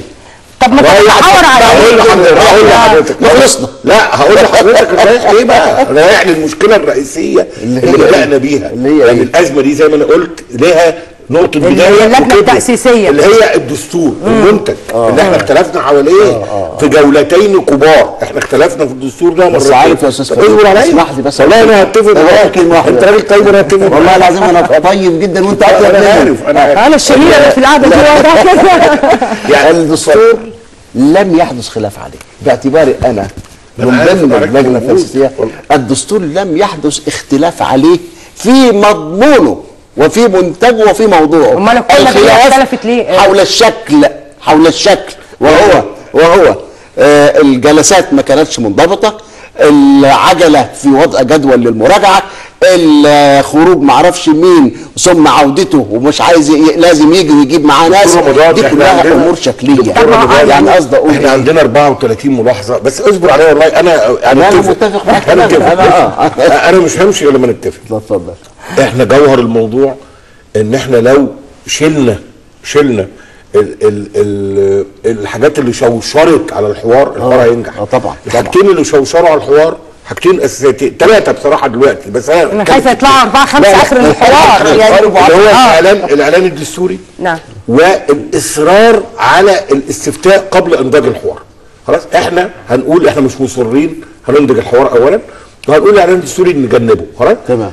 والحاجه الثالثه اللي في خلفيه المشهد اللي انا مش هتنازل عن حقي فيها بس دي بشكل موازي، اللي هي التحقيق في الجريمه التي حدثت. طبعا ده مش عايز الكلام ده. الحاجتين بقى الاولانيين الغاء الاعلان الدستوري، هل ده معناه ان مفيش موضوع الحوار؟ بالعكس، موضوع الحوار رجع لاصله بقى اللي هو المنتج الدستور. يعني انت حضرتك بتشيل كل النواتج للموضوع وترجع لاصل الموضوع عشان اعمل العمليه. خلاص عشان اعمل العمليه بس في تصعيد على نواتج الموضوع وهي الاعلان. انت راجل مخلص ومحب لمصر ومحب للصالح العام. هذا الجرح مش هروح لحد عنده واقعد انضف فيه ولا انضفه ولا في التحرير والميت جوه قصر الاتحاديه. طب ما تزعلش مني، ما تزعلش مني اللي هقوله ده، ما تزعلش مني. ناشدنا الرئيس مرارا وتكرارا ان هو ينظف. فالرئيس للاسف، انا بقول للاسف وتحت الاسف دي 40 خط لان بعني كل كلمه اقولها، لم يستجب الا لما حصلت موجه من الاحتجاجات. انا اسف من بقول لك عارف ايه اللي حصل؟ عارف بيقول لك ايه دلوقتي؟ بيقول لك تعالى نظف معايا يا استاذ فريد. انا معاه خلاص روح. بص خليك بس معايا. ايه اللي هنتناقش فيه؟ الدستور مش كده؟ لا هنتناقش فيه الاعلان الدستوري والغائه او بقائه. ما هي بقى دي نقطه. انا بس معلش بس يعني نقطه بس النظام والله العظيم يا اساتذتي عشان نفهم المشاهد انا نفسي اوصل لحل. دكتور رمضان استاذ فريد واضح ان الخلاف الاعلان الدستوري واضح ادي ظهور الخلاف او القضيه هنا انه المساله مش رفض الحوار على اساس انه ارفض الاعلان الدستوري لا ده هم عايزين يرجعوا لنقطه البدايه وهي اللجنه التاسيسيه. ولكن هم بيتحاوروا في الرئاسه على يا استاذ على الدستور. خلينا نقول بس الاول. لا انا بقول حاجه الطف من كده بكتير والله. طيب قول. اولا اكرام الميت دفنه، الاعلان الدستوري مات، انا وانت موافقين لو ادفنوا. كلنا عارفين، الرئيس عارف امبارح هو بيتكلم هو بيقول انه مات، بيقول فاضل له 8 ايام هدفنه بعد 8 ايام. طب ما ريحته طلعت. احنا قلنا لسه في غرفه العمليات. انا بقول على الاعلان الدستوري. ايوه الاعلان الدستوري جوه غرفه العمليات. يا نهار ابيض. ما انا عندك بقول لك في بندين نزلوا، في بندين تاني اتحاور حواليهم، يبقى لسه ما ماتش. يا دكتور الاعلان الدستوري ده مش هو موضوعنا دلوقتي. موضوعنا ان في دستور مطلوب انه يكون لكل المصريين. الاعلان الدستوري خلاص. انا متفق معاك ان الدستور مش لكل المصريين. روح وقول للرئيس من كل المصريين عايزين نعمل كذا كذا كذا كذا. طب اعمل ده ازاي؟ اعلن ارجاء الاستفتاء. هو اعلن وحياتك انت ما اعلن. والله اعلن. انا بقول لك على سي بي سي وبيان. انا بقول لك سي بي سي لم يعلن تاجيل وبيان في حاله الخروج من المأزق. تحسين عدم حل او لا، موضوع عدم حل او ده انا سمعتها كده. تحسين عدم الطعن على الدستور لانه تم بعد 15 انا بقى عايز اقول معانا. طيب ناخد بس معانا الاستاذ محمود عبد السلام مستشار شيخ الازهر. محمد عبد السلام. الو. القاضي محمد عبد السلام. الو. اهلا وسهلا. اهلا بسيادتك يا فندم. يا ترى يعني نقدر نعرف هل هناك مبادره يقوم بها الازهر من اجل حل هذا الموقف او خروج من هذه الازمه؟ بدايه تحياتي لضيوفك الكرام، اهلا وسهلا بيهم. اهلا بيك. الحقيقه الازهر منذ اسبوع تقريبا وهو يجري نعلي الصوت بس عشان ضيوفي. يجري اتصالات ومشاورات حول الازمه الراهنه وحل الازمه الراهنه، ويعني مع كل الاطراف المعنيه. لكن نتمنى انه غدا ان شاء الله في الحوار الذي دعا اليه سياده الرئيس يتحقق كل ما يصبو اليه المصريين من وجود حلول توافقيه تؤدي الى انهاء هذه الازمه المحزنه والمؤلمه على قلوب كل الشعب المصري. هل الازهر في اي يعني اشخاص من الازهر هيكونوا موجودين في هذا الحوار غدا يا دكتور؟ ان شاء الله يكون في تمثيل للازهر غدا، والازهر يعني دوره الوطني مستمر دائما ولا يتخلى ابدا عن مصر وعن شعب مصر في اوقات الازمات يعني. طب في ايه لو نعرف بعض النقاط المبادره اللي متقدمين بيها سياده القاضي؟ والله هو الازهر الحقيقه في الفتره الماضيه يعني جرت حوارات ومناقشات حول عده افكار، ليست فكره واحده انما مجموعه من الافكار، بعضها طرح على مؤسسه الرئاسه، بعضها تم الحديث معه او بشانه مع الاطراف المختلفه. اعتقد ان غدا ان شاء الله في ظل الحوار الهادئ، وانا ادعو جميع القوى السياسيه والوطنيه ان تبادر الى الحضور في هذا الحوار حتى تنتهي هذه الازمه المؤسفه ونصل الى حل توافقي يرضي جميع الاطراف، وفي النهايه يحقق مصلحه الشعب. ليس بالضروره ان يرضي جميع الاطراف، لكن نتمنى ان هذا ما يصل اليه غدا ان شاء الله يحقق مصلحه هذا الشعب ومصلحه مصر الغاليه ان شاء الله. لكن بالنسبه للخطوط العريضه اعتقد ان كل الحديث سيدور حول الاعلان الدستوري وحول المشروع الدستور المقترح وحول المواد محل الخلاف. واعتقد زي ما قال سعاده الدكتور رمضان ان مواطن الخلاف في مشروع الدستور الاكثر من رائع في معظمه مواطن الخلاف بسيطه ويمكن التفاوض حولها ويمكن الحديث والتوافق حولها. واعتقد انه الاماكن التي تنطوي على خلاف في وجهات النظر من بعض القوى لا تستدعي بالضروره ان يحدث في مصر ما هو حادث الان. ارجو ان يعلن جميع مصلحه مصر فوق اي اعتبار اخر وان نصل الى حل وسط يحقق مصلحه هذا الشعب. هل حضرتك في اي حوار حدث مع اي من القوى السياسيه وحوار حول هذه المبادره؟ الحقيقه احنا في الازهر الشريف كنا طرحنا هذه المبادره، وفضيله الامام الاكبر شيخ الازهر دعا الى حوار مفتوح في الازهر الشريف يجمع كل القوى، لكن جرت عده مشاورات حول هذا الحوار الا انه جاءت دعوه السيد الرئيس الى هذا الحوار غدا، وفضلنا ان يكون الحوار في وجود فخامه الرئيس ان شاء الله. واتمنى ان انه في وجود هذه القوى جميعها، اذا حضرت جميع القوى اتمنى ان يحضروا غدا ان شاء الله بين كل هذه الاطراف، مؤسسه الرئاسه وكل القوى المعارضه وكل القوى المؤيده، ان يصلوا الى حل توافقي ان شاء الله. ان شاء الله. سياده القاضي محمد عبد السلام مستشار شيخ الازهر، بشكر حضرتك على هذه المداخله. يبدو انه الدكتور رمضان بيقنع استاذ فريد انه يروح. لا مش بقى أنا بتمنى من كل مصري يحب مصر ومخلص لمصر ومخلص لمصلحة مصر ومخلص للمواطن الغلبان اللي شفناه في التقرير اللي قبل كده اللي عاوز يعيش. ما هو متفقين يا دكتور رمضان كل من يجد في ذاته القدرة على الوصول لحل يتفضل. طيب هو يجب ان يكون هذا من كل الاطراف. راجل محترم وانا اعرفه جدا وهو من المخلصين لهذا الوطن. طيب استاذ فريد، النهارده حضرتك بتقول انه ما عندكش مانع تروح في الاجتماع غدا الا اذا كانت هناك بعض الاليات اللي تبقى موجوده علشان تقدر تضمن بيها الحوار مناسبة. وعلى وهي انه في اختلاف تام في المساله بساط جدا. لا انا بتكلم هنا هم طالبين الحوار بشان نقطتين، انتوا طالبين الغائهم قبل الحوار. يا استاذ الحوار حول الدستور. ايوه انا بتكلم ده وجهه نظر حضرتك. إن الاجواء اللي شوشرت على هذا الحوار المهم، يعني الدكتور محمد مرسي شخصيا كان قد وعد انه لن يطرح هذا الدستور للاستفتاء اذا كان يعني لا يعبر عن توافق المصريين. طبعا لما يبقى في شطط، لما يبقى في مجموعه من المصريين، يعني في المانيا مثلا الدستور الالماني موضوع توافق وطني عام، في شويه يساريين متطرفين اسمهم بدل ما ينهفوا بتاع مش موافقين طبعا على الدستور، وفي شويه نازيين مش موافقين على الدستور. لكن 95% من المجتمع الالماني. احنا مش في الوضع ده، احنا في وضع ان في انقسام حوالين الرئيس يعلم هذا. انا اللي متضايق منه جدا ان رغم ان الرئيس يعلم هذا سارع باستقبال الورقه او الدستور والاعلان عن موعد الاستفتاء. انا كنت اطالبه ولا زلت ارجع هذا الموعد وافتح باب الحوار. بس على فكره الموضوع يمكن وجهه نظر الدكتور مرسي، انا ما اعرفش يعني انا بفترض هذا ان هذا التوافق لا يظهره الا صندوق. طيب انا اذا كان هناك نسبه يعني الدكتور مرسي 80% معاه 95% لا 80% القوى اللي ضد القوى في الصندوق يبقى في توافق. انا عايز اقول لو ده لا انا هقول لك حاجه يا دكتور رمضان عشان تبقى فاهمني كويس قوي برضه للاخر.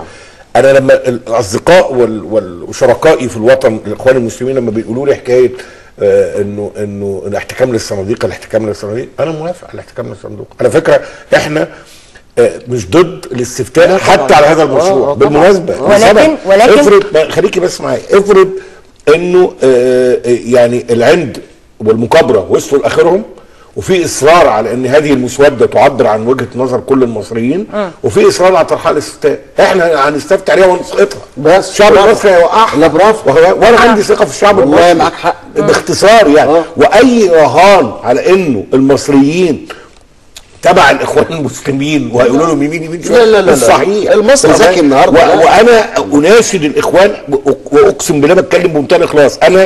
انا عارف ان الاخوان موجودين وان هم مش هصحى من هم خصوم سياسيين، انا مختلف معاهم من زمان. كانوا بيتسجنوا، كنت بكتب عنهم مقالات واطالب بالافراج عنهم، هم خصوم، هم فاهمين ده كويس واتحبسوا معايا وانا اتحبست معاهم على ذمه اتجاهات مختلفه كويس. نعم. لكن الاخوان اللي موجودين في الوطن دول انا مش هصحى الصبح الاقيهم ماتوا او هاجروا، انا لا مؤاخذه يعني مضطر اعيش معاهم. المشكله ان هم مش فاهمينها، وانا بعيد الكلام ده كتير، ان هم مش فاهمين ان انا برضو موجود. بيتعاملوا مع القوى الديمقراطيه والماليه بتعالي، بيقعدوا كانوا برامج التلفزيون يتكلموا ايه، ما تشتغلوا على الارض زينا، ما تحاولوا تكسبوا اصوات الناس. احنا موجودين على الارض، احنا معانا اصوات جزء كبير جدا من الناس. مش معنى انك نجحت في انتخابات انك انت خدت تفويض الهي بالحكم طول العمر.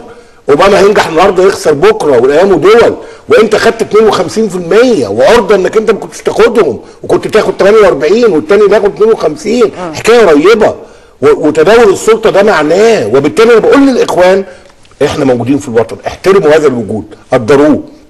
ولذلك انا بقول ايه، انا حريص على التوافق مع الاخوان. اقسم بالله انا ما عايز اعمل الدستور بتاعي، وانا لو عايز اعمل الدستور بتاعي كنت لقيت 100 ملاحظه على الدستور، انا ماليش غير 34 بس. لو بعمل الدستور بتاعي افكر في دستور مختلف، انما انا اني عايز اعمل دستور لكل المصريين، والمصريين دول فيهم اخوان وفيهم سلفيين وفيهم قوميين وفيهم ليبراليين، فانا كديمقراطي اجتماعي عايز اعمل الدستور مع كل الناس دي. خلاص، المشكله ان الاخوان المسلمين مش عايزين يعملوا دستور معايا مع القوى الديمقراطيه والمدنيه، عايزين يعملوا دستور لوحدهم مع شركائهم مع حلفائهم مع اصدقائهم، فمش عايزيني انا. كل اللي بيحصل على الارض ده بقى لنا اسبوعين انا بحاول اوصل رساله من يوم جمعه كشف الحساب، وانا عمال اقول للدكتور مرسي والاخوان المسلمين لما نزلوا بعتوا الميليشيات يضربونا علقه ويمشونا من ميدان التحرير، فما ضربناش علقه وما مشوناش من ميدان التحرير، صمدنا في العلقه دي، انا وقفت اتضربت مع الناس وصمدنا في العلقه دي. طب الرساله توصل بقى، احنا موجودين يا ايها الاخوان المسلمين، هناك شعب مصري تاني غيركم، افهموا ده، عيشوا معانا. ولازم نعيش مع بعض. بس انا اديك تعليقات وعلى عشان بس معايا اتصال. انا متفق مع الاستاذ فريد فيما قاله انه نحن موجودين وهم موجودين والصندوق موجود ايضا في تداول للسلطه. انت النهارده انا بكره، لازم الناس كلها تفهم كده. يعني احتكام للصندوق يعني بس انا اللي انا عايز اعلق عليه بس فقيه دستوري كبير وعارف ان الدستور بالذات انا هقول لك اهو ما ينفعش فيه اقل من انا هقول لك اهو بالنسبه للدستور يعني الاستاذ فريد يعني يسمح لي انه اللي عملوا الدستور مش الاخوان بس ولا شركائهم ولا اللي محسوبين عليهم اطلاقا. استاذ عمرو موسى عمل الدستور وقعد استمر 4 اشهر يشتغل. الكنيسه بالثلاثه كانوا يشتغلوا 4 اشهر ونص. انا واحد اهو لا هذا ولا ذاك اشتغلت 4 شهور ونص. في ناس تانية كتيره جدا لا تنتمي الى انتماءات سياسيه معينه اشتغلت. مهم ممكن الكلام ده مهم عشان كده بس اخد التليفون وهنفتحه في حوار. جه الخلاف مهم جدا. جه الخلاف هنفتح ده اهم حته في الحوار يا دكتور رمضان. ده اهم حته معايا. الشيخ جمال صابر رئيس حزب الانصار ومنسق حمله لازم حازم. الشيخ حازم اسماعيل. الو يا شيخ جمال. السلام عليكم. وعليكم السلام ورحمه الله وبركاته. ماذا يتم عند مدينة الإنتاج الإعلامي وهل بالفعل أنتم بتقوموا بدعوة لحشد أو محاصرة المدينة والاعتصام أمامها؟ الحمد لله والصلاة والسلام على رسول الله صلى الله عليه وسلم. نحن فعلا أمام مدينة الإنتاج الإعلامي. نعم. ودعونا الناس إلى النزول إلى المدينة والاعتصام أمام البوابة رقم 4 معترضين على ما يفعله الإعلام من تضليل متعمد باتجاه الإسلاميين والإخوان والسلفيين طبعا على الأخص. زي إيه واقعة محددة يا شيخ جمال؟ يعني خليني أقول لحضرتك مليون واقعة لو حبيتي. لا احنا مش عايزين بس نصب. أنا بقول يعني هل يعني أول ما حدث أولها وآخرها ما حدث منذ ساعات قليلة وأنهم زعموا أن المتظاهرين أمام مدينة الإنتاج الإعلامي قد اقتحموا أسوار المدينة واقتتلوا مع الشرطة الموجودة. مين اللي قال؟ يعني هي كانت بتتعرض المشاهد على الشاشات يا شيخ جمال؟ كانت قنوات بتعرض. ما هي موجودة يعني الكاميرا بتنقل ما يحدث على أرض الواقع. طب أرجو أن تسمعيني حتى النهاية بارك الله فيك. طب اتفضل. تعرفي حضرتك إنه أحد المذيعين في بعض القنوات يعني طبعا لما في قناة الجزيرة مثلا أو في القناة الإخبارية التلفزيون المصري لما جاءوا إلينا وتكلمنا معهم المذيع قال للمحاورة اللي كانت بتقول له في عبر الهاتف أن التعامل في قمة الرقي بين المتظاهرين وبين قوات الأمن ولم يحدث أي اعتداء من الفريق الإسلامي. غاية ما في الأمر إنه شوف الافتعال بقى. إحنا بنصلي صلاة العصر وإحدى السيدات بسيارتها تدخل في صفوف المعتصمين فأحد الشباب خبط على السيارة قال لها هناك من يصلي العصر. في لحظة واحدة أشعلوا النار حول المسألة والإعلام يصور أن هناك اعتداء على هذه السيدة. إيه ده؟ هل هذا الإعلام يريد مصلحة هذا الوطن أم يشعل النار في هذا الوطن؟ وهل وقفتكم النهارده ومحاصرة مدينة الإنتاج الإعلامي في مصلحة الوطن يا شيخ جمال؟ يعني هل ما تفعلوه الآن من محاصرة؟ نعم لولا أنها في مصلحة الوطن لما ذهبنا إلى هناك. فنحن ذهبنا أمام الساحر الفرعوني الذي يقلب الحقائق. تصوري حضرتك لما ذهبنا نحن امام وزارة الدفاع في العباسية وكنا على بعد 2-3 كيلو منها قام الاعلام ولم يقعد.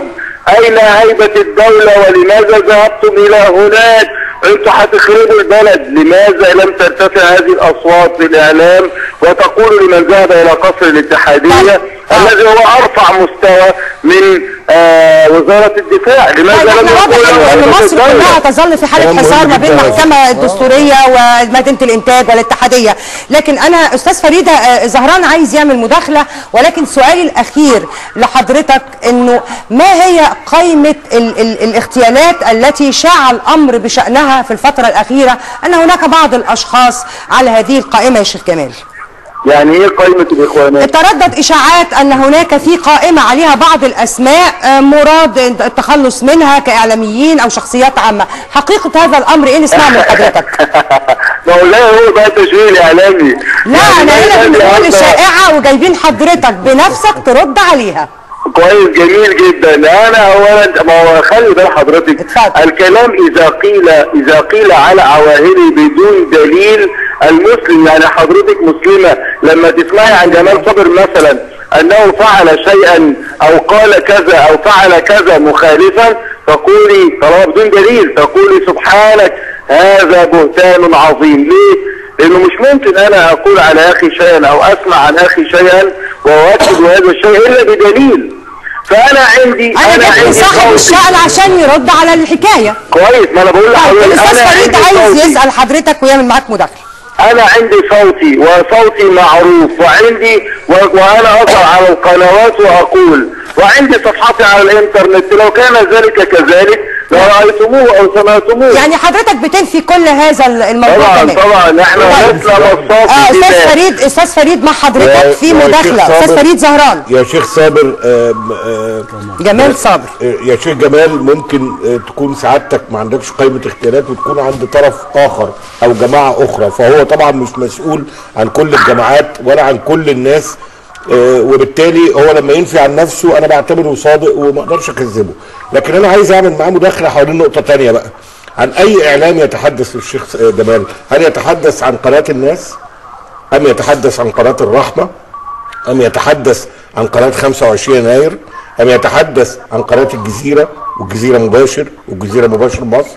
كل المحطات دي يا شيخ جمال منحازه للجماعات الاسلاميه على اختلافها، منحازه اما للسلفيين او للاخوان او للاخوان والسلفيين او للسلفيين والاخوان، وبالتالي هناك محطات كثيره كما ذكرت وربما غيرها لا اعرفه انا لاني مش متخصص في هذا المجال. انا اتفق معك جدا. والله يا شيخ كمل كلامه بس يا شيخ جمال وبعد كده حضرتك هتاخد كل وقتك في انت راجل مسالم وما عندكش قوام اغتيالات، وانا برحب بالحوار مع اي حد ما عندوش قوام اغتيالات.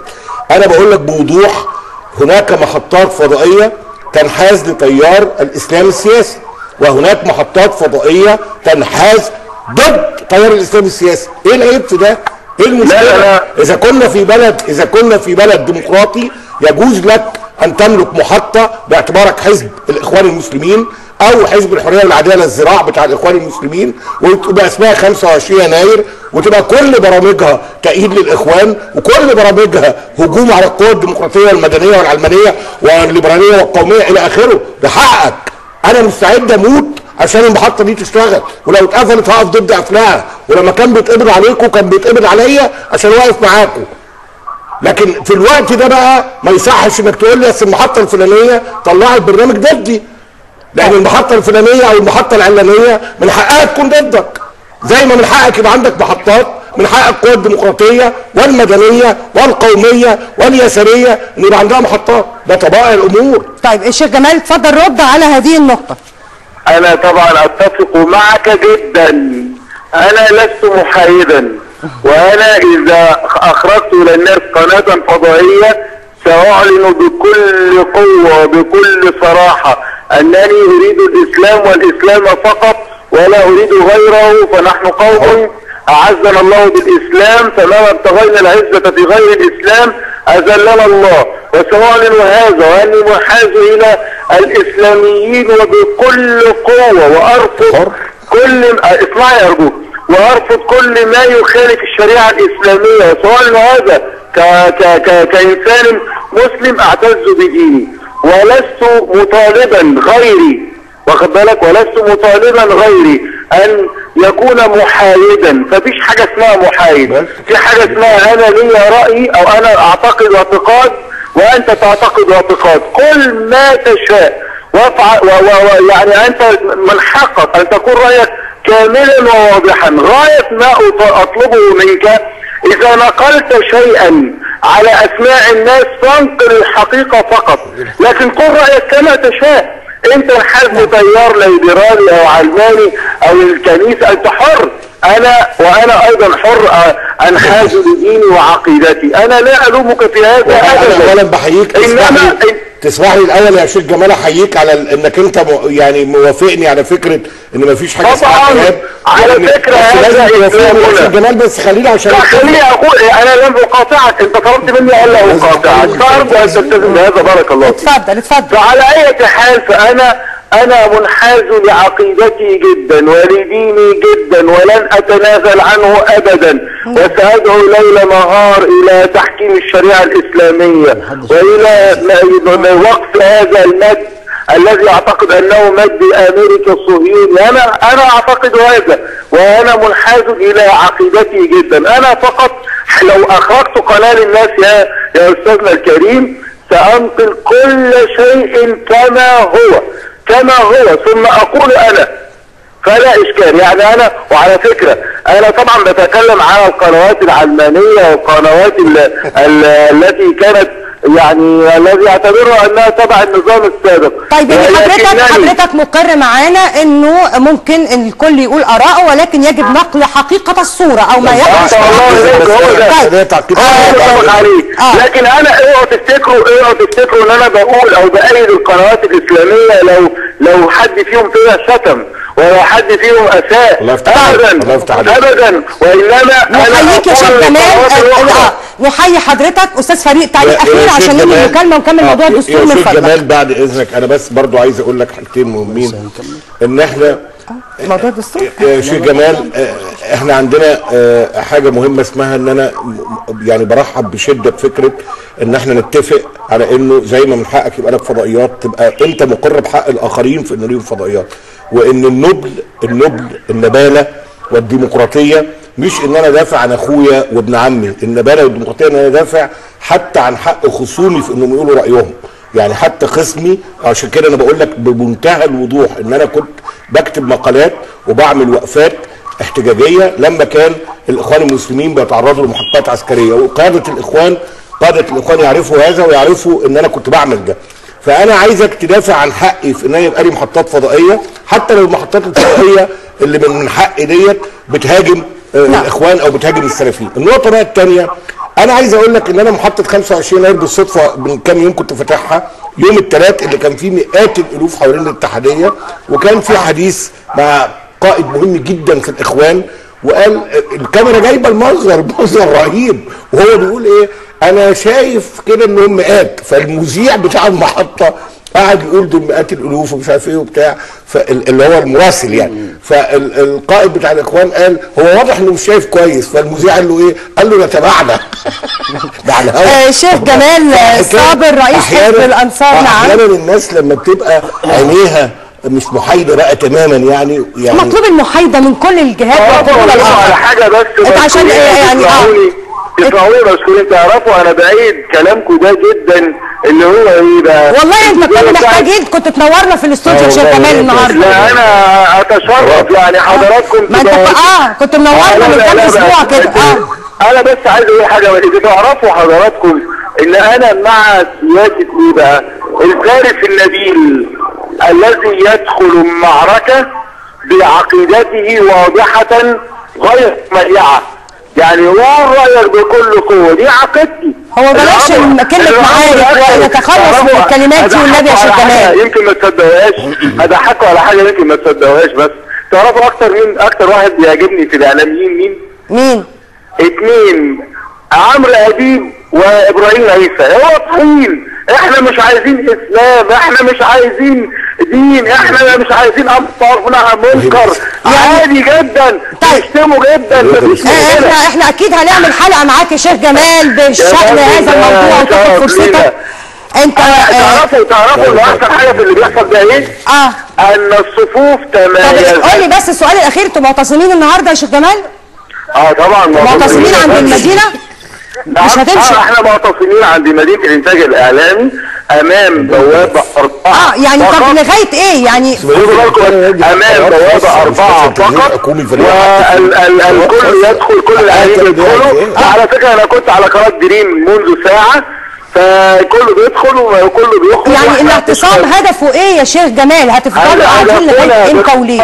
شديد ان نقول لهذا الساحر الذي يعطي الغطاء لهذا المخطط الاجرامي نوع من الاعتراض. طيب شيخ جمال صابر رئيس حزب الذي يريد اسقاط الشرعيه.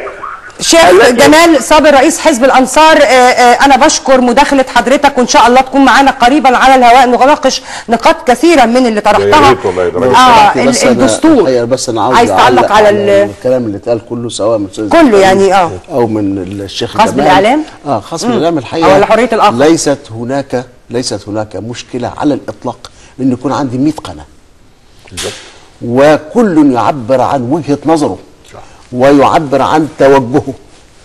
الممنوع والمحرم فقط انه انقل وقائع غير حقيقيه، تزييف الحقائق ده يرضى للقضاء فقط عادي. فقط لا غير. لكن كل شخص له ان يدلي برايه كيفما شاء، بس يدليه بامانه وبما يرضي الله. وبما اننا نتحدث عن الامانه يا دكتور رمضان، نتحدث عن ما حدث داخل اللجنه التاسيسيه. بعد اذنك انا عايز احييه على حاجه، بس عايز اتفق معاك على حاجه بعد اذنك. هو قال من شويه ان الدستور ده شارك في صياغته فلان ولا هذا هناك بعض القوى المدنيه. انا عايز اقول انه حتى القوى اللي ما كانتش جوه الجمعيه التاسيسيه كانت بتشارك. طبعا وبالتالي الدستور في جوانب كثيره جدا منه كويس، ما حدش قال غير كده. على فكره الناس لما بتقول ان يعني انا ساعات الاخوان بيعملوا لي برضو مشكله، يقول لك ايه احنا 90% ده 10% بس اللي ما عليهمش اتفاق، واحيانا ال 10% ده لو 1%. الله يفتح عليك. انا معاك. فقير الدستور. طب اذا حضرتك بتقول الدستور كويس، امال هتعترض على ايه؟ شوفي انا بقول ايه 90% كويس. ال 10% حضرتك ال 10% ممكن يبقوا فيتل. انا ممكن اعمل دستور فيه 224 ماده، الماده رقم 225 الغاء الاخوان المسلمين، الاخوان المسلمين مش هيوافقوا. هي دي الموضوع، ان انت القصه ممكن ماده واحده بالظبط. في مجهود اتبذل، دي حقيقه، المجهود ده من اطراف كثيره جدا، دي حقيقه، وبالتالي المنتج ما طلعش كله عوار او كله مشاكل. احنا لدينا 34 ملاحظه، انا هقولهم لك في سطر واحد. يعني عندنا ملاحظات تتعلق بالحقوق الاقتصاديه والاجتماعيه، عندنا ملاحظات تتعلق بباب السلطات وبالذات ما يتعلق بالجيش وبرئيس الجمهوريه، وعندنا ملاحظات تتعلق انا قلت الحقوق الاقتصاديه والاجتماعيه والسلطات والحريات العامه والقيود اللي فرضت عليها، وكل الحريات والقيود اللي فرضت عليها. 3 ملاحظات جوهريه متفنطين في 34 بند عاملين بيهم جدول، النص والعوار والنص البديل اللي احنا بنقترحه، والجدول ده احنا ناشرينه في كل حته وبنتكلم على اساسه. وانا لم يؤخذ بيه لا ما اتعرضش علينا اصلا. شوف يا استاذ فريد، انا متفق معاك. ما تعرضتوه ولم يعرض وسيلنا رسميا كان الدكتور محمد البتالي، كنا بنرد كله كده. طب لم يصلوا الانسحابات اللي حصلت داخل الجمعيه في الاواخر ليه يا دكتور رمضان؟ انا هنالك بس اقول للدكتور فريد، يعني نحن نرحب بانه اي ملاحظه عندك ممكن تطرح الان في دائره في طاوله الحوار، وهو الناس قالوا في كذا ماده خلاص. لا من الممكن دلوقتي اصله دلوقتي في مائده للحوار. حتى لو في مائده هل يقدر يغير في اي حاجه في الدستور بعد لانه نائب رئيس الدوله قال في كذا ماده خلافيه ونقعد فيها مع بعض ونضع لها الحوار. انا بتكلم النهارده عن الموقف ان الماده معروضه اما بالنسبه للانسحاب، انسحابات الحقيقه انا برضو عايز اركز على نقطه مهمه جدا، وان كل من هو انسحب هو مواطن مخلص لمصر. الله يفتح عليك. وبيعمل لصالح مصر. ولكن له وجهه نظر. لكن انا عايز افرق بين المنسحبين بين طائفتين. الطائفه الاولى اعلنت انسحابها يوم التشكيل من 6 أشهر. احنا مصر الديمقراطي الاجتماعي والاتحاد الشعبي والتجمع والمصريين الاحرار. ده بدايه التشكيل. ما دخلناش. اللي ما دخلوش اصلا. لا انا بتكلم على دخلوا وكانت اسمائهم موجوده، ويوم ما اعلنوا التشكيل يوم الاعلان دي فرقه ثانيه. ايوه الله ينور عليك. انسحبوا من الاول المشاكل اللي شغل في المنطقه. انسحبوا بعد 4 أشهر من العمل المتواصل جوه الجمعيه رجعوا. اللي هو الدكتور عبد الجليل مصطفى والدكتور جابر نصار قعدوا 2 أسبوع وانسحبوا تاني. دي انا مش هتكلم عنها. اما بقيه الاخوه المنسحبين شاركوا ومشاركه فعاله وجاده في اعداد دستور، خاصه الكنائس الثلاث، واقسم بالله كانوا بيقعدوا معانا اللي بالليل. يعني في ملحوظه يا دكتور رضا اسمح لي بس دي على هامش انه كيف تنسحب الكنيسه ويتم اختيار مثلا دكتور محمد الصاوي ان هو يصوت مكان الكنيسه ويقولوا ان الدستور خلاص طلع الاستفتاء يعني حد يصوت بدل حد، لا عشان بس يبقى الحقائق. طب كيف يتم التصويت النهائي بعد وجود الكنيسه المصريه؟ الكنائس الثلاث مع بعض القوى الوطنيه بعد ما اتممنا عمل الدستور بمواده وبعد ان اتفقنا، والبعض انا ما حضرش الاتفاق ولكن كان فيه قوة من الكنيسة ومن الازهر ومن القوى الوطنية اجتمعت وقالوا ايه المواد الخلافية 1 2 3 4 تعال نحلها. حلوها وكلهم وقعوا على هذا الاتفاق. كل المنسحبين؟ كل المنسحبين، وما اتقال في الاعلام، انا مش بقول جديد. الصحفيين والفنانين والكنائس يعني لا انا بقول لك اللي انسحبوا موقعين على نقاط الخلاف. بعد توقيعهم على نقاط الخلاف وبدأ الدستور يظهر للنور انسحبوا. في هذه اللحظه انسحبوا ليه؟ اسالهم هم بقى. انا ما اعرفش. ده ما ياثرش على انسحابهم اصلا مشروعيه الدستور المفروض كمان حتى يبقى توافقي باللجنه اللي بتحط الدستور. ما هو يا ستي لو انسحبوا لسبب اقول لك مش توافقي، لكن تعالي قولي لي انسحبت ليه؟ قول لي.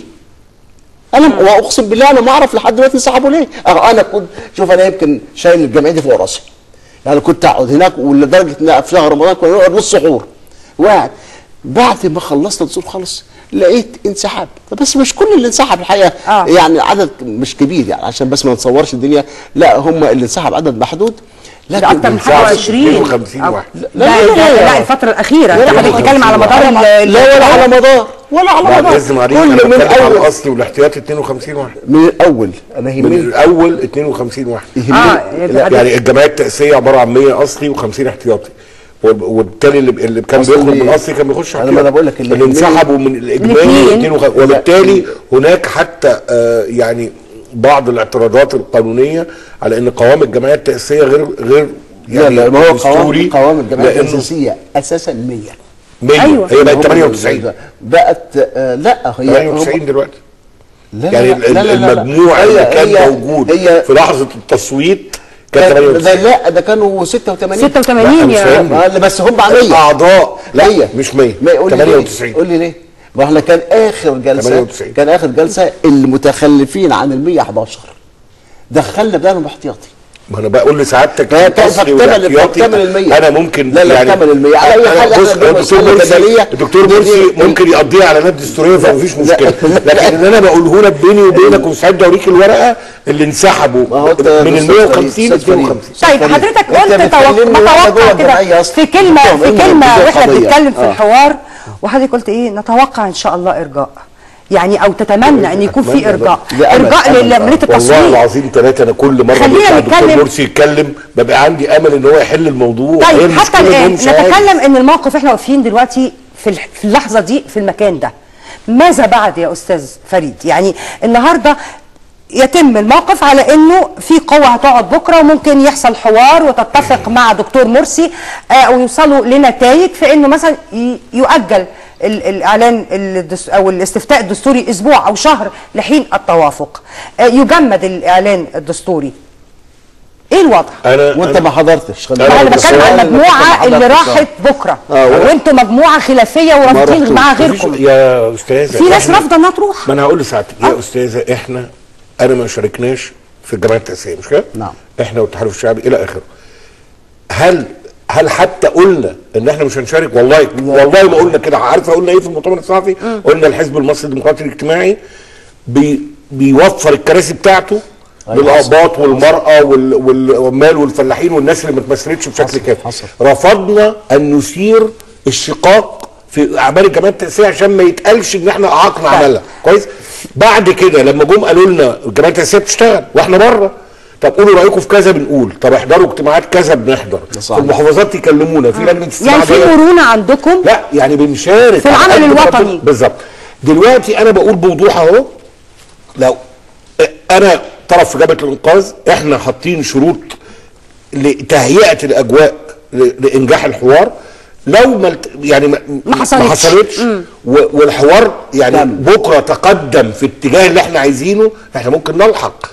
احنا مش عناديين، احنا ناس حريصين على مصلحه الوطن. انا عايز اقول لك البلد مفتوحه على احتمالين كبار، انا اجيب من الاخر بقى، مفتوحه على احتمال ان الاخوان المسلمين باعتبارهم قوه رئيسيه ومهمه في البلد دي في ايدهم انهم النهارده، انا اجيب لك من الاخر بقى، النهارده ممكن يجيش ويبعت 20,000 واحد لقصر الاتحاديه يضربوا الناس اللي هناك. نفصل يجيش بس يعني عشان المشاهدين معانا. لا لا لا لا انا بقول ممكن خليك نظري معايا. ان شاء الله يعني هذا الكلام مش هيحصل اولا باذن الله يحدث. يعني بقول ان هذا احتمال ماشي، والاحتمال الثاني احتمال، شوفي الاحتمالين قد ايه مفارقين بقى، والاحتمال الثاني ان الاخوان المسلمين يعني يشاركونا مطالبه الدكتور مرسي بان هو يطلع يهيئ الاجواء لحوار ناجح فينجح الحوار بكره. شوفي المصارين عاملين ازاي.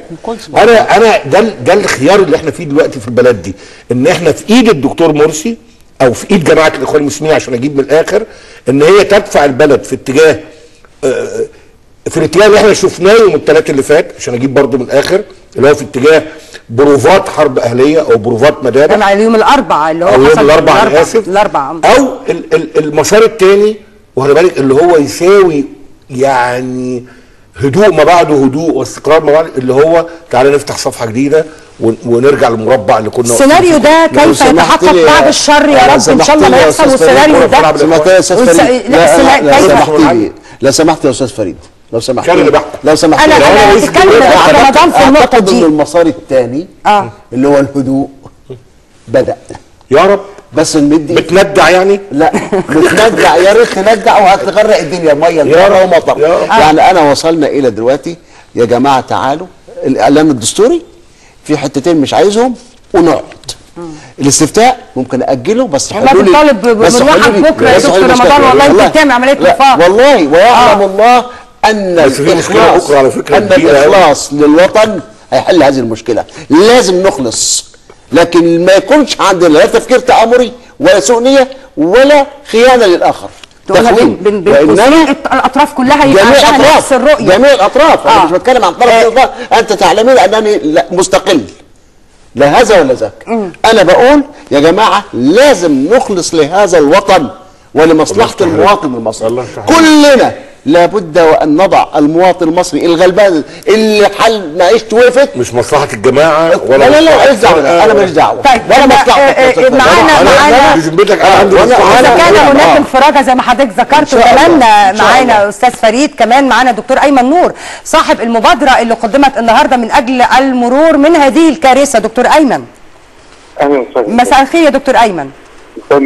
ما هي المبادرة التي تم تقديمها بشأن الخروج من أو العبور من الكارثة المحققة اللي ممكن نمر بيها يا دكتور أيمن؟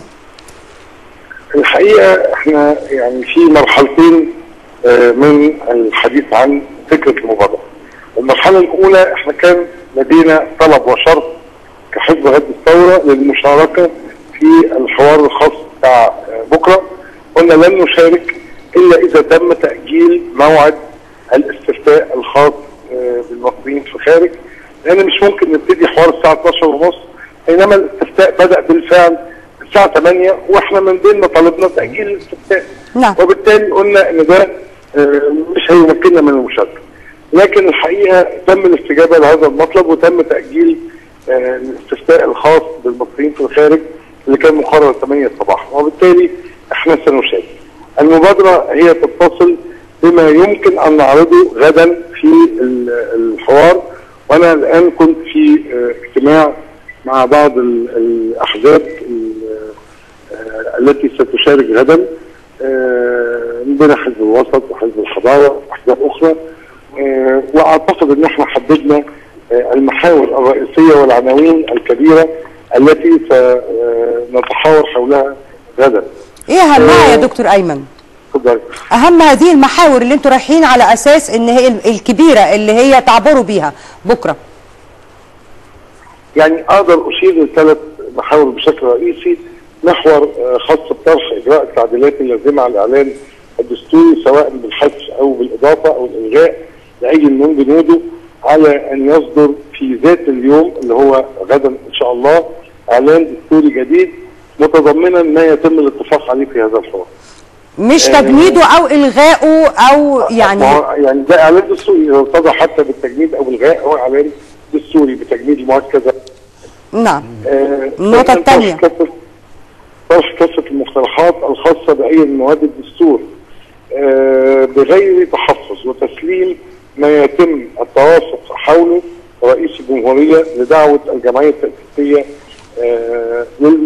يعني لإقراره مرة أخرى بحضور مقدمي الاقتراحات والجهات والهيئات والمؤسسات ذات الصلة بهذا الموضوع، على أن تجرى كافة المناقشات على الهواء مباشرة، يعني بشفافية كاملة. نعم. وفي النهاية سيعود المشروع مرة أخرى رئيس الجمهورية لدعوة المواطنين للاستفتاء عليه. بالتقريب كده يا دكتور أيمن كم حزب هيشارك غدا في هذا الحوار؟ يعني بالتقريب اللي هو اتفقتوا معاهم ان هم دول اللي هيذهبوا. لا انا الحقيقه احنا لم نتفق مع احد، ما حصلش اي تشاور او مشاركه في الحوار قبل ما تروحوا غدا؟ يعني هو في بعض الاحزاب التي ستشارك حاولت توحد المطالب الخاصه بها، ودي محاوله عشان بكره نختصر المناقشه في مطالب محدده، لكن الجهه الداعيه هي الجهه التي تعرف لمن وجهت الدعوه ومن قبل ومن اعتذر. يعني هذا شأن الجهه الداعيه وليس ما عملتش اي دور بفكره ان حضرتك تساهم في اقناع الاخرين مثلا؟ والله شوفي، هذه المبادره احنا ارسلناها لاطراف عديده، بعض هذه الاطراف زي السيد عمرو موسى قال ان هي غير مكتمله، وشايف ان هي ممكن يعني يتم اكتمالها.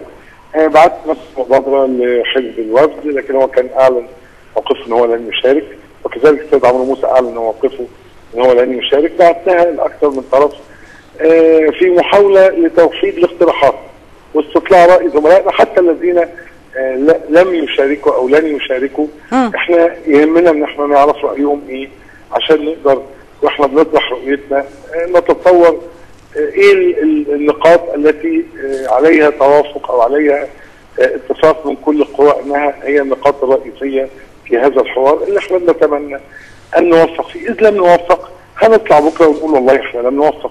اذا شعرنا ان الطرف الاخر بيتشدد او ليس لديه رغبه للوصول الى نتائج هنطلع ان الطرف الاخر ليس لديه. معلش سؤال افتراضي وليس تشاؤما، ماذا لو اتفقتوا على نقاط غدا في هذا الحوار وخرجتوا بنتائج ورفضتوا بقيه القوى التي رفضت الذهاب معكم يا دكتور ايمن، ماذا سيكون الوضع؟ لا هو شوفي طبعا من حق اي قوه تعبر عن رايها سواء برفضها لفكره الحوار او برفضها لنتائج الحوار. نعم. هذا حق كل قوه. من حق القوى التي تشارك ان تصل الى نتائج تفيد البلد. احنا الحقيقه ليس لدينا مصلحه وليس لدينا اي غير نزع فتيل هذه الازمه في هذه اللحظات الصعبه. نعم. هذا الاحتراب اللي احنا شايفينه في الشوارع، هذا التناطح اللي احنا شايفينه في الشوارع سيؤدي الى نتائج. احنا بنسعى ان نصل الى نتيجه، والله وفقنا ولنا اجر او ولنا اجران. اذا والله لم نوفق فاحنا نعلن اننا لم نوفق ولم تنجح هذه التجربه، ويبقى احنا ادينا اللي علينا. والسلام عليكم ورحمه الله وبركاته. دكتور أيمن نور زعيم حزب غد الثورة، بشكر حضرتك جدا، نتمنى التوفيق من أجل المواطن المصري. ضيوفي الأعزاء لازم أختم حالا إنه يعني إحنا طبعا مدينا الوقت عشان في عناوين الأخبار، بتمنى إن إحنا نلاقي حلول سريعة نطلع منها ويبقى في توافق. أهم حاجة التوافق، وإنه الأمور ما يبقاش في تعنت من أي طرف تجاه الآخر ولا عند ولا مقابلة، ونتمنى السلامة لمصر. نعمل بحسن نية، ده اكيد مطلوب، وان احنا نتكاتف. وزي ما قلت في بدايه الحلقه احنا مسؤولين كلنا عن المشكله، واحنا مسؤولين ايضا كلنا ايجاد حل لهذه المشكله، ولكن السلامه يا مصر.